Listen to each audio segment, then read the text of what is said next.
It was long speculated that Ben Hogan had a secret, and it was generally thought to centre around the way that his wrists operated going through the ball, and particularly a term that was used in the book called pronating.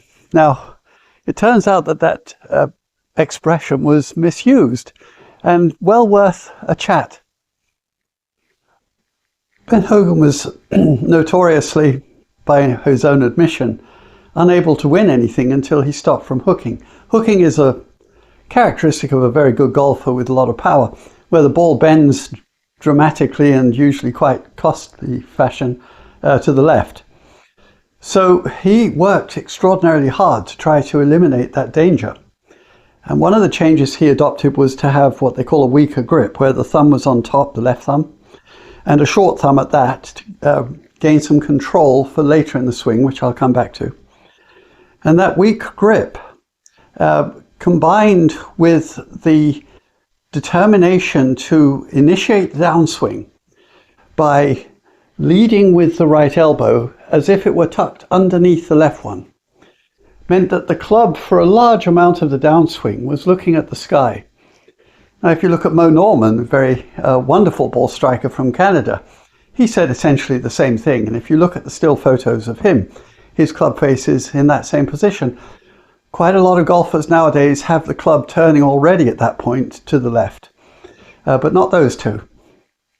And as an aside, it's worth mentioning that this is one of the dangers of looking at still photographs of champions, which are wonderful.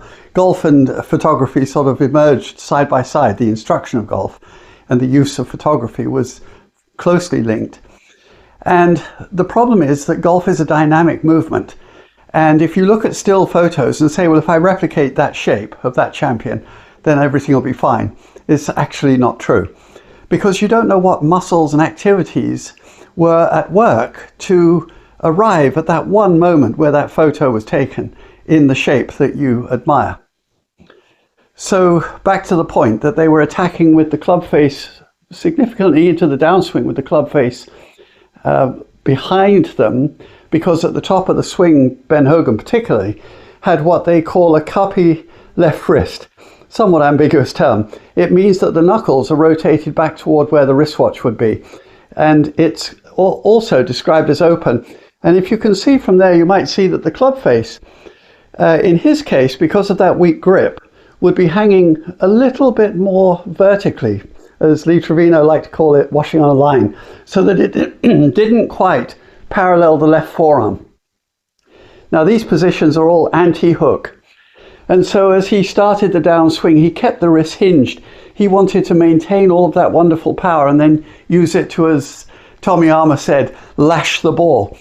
And so he kept the wrist hinged, but he is going to have to straighten out the wrist at some point. And in this shape, if you were to straighten the club out to put it back into the shape you'd adopted at address, you'd be out here somewhere, what they call out to in, certainly with the club outside of the hands, which is talked about a little on the backswing.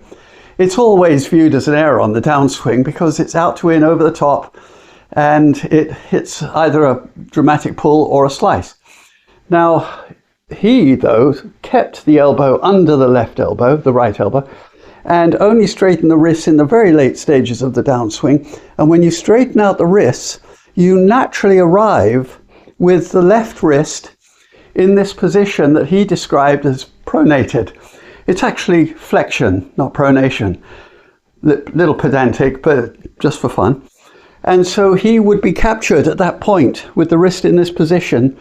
And then he was pulling so hard with his body at this point that the shoulder went back a little and he ended up with his iconic follow-through, which we all admire.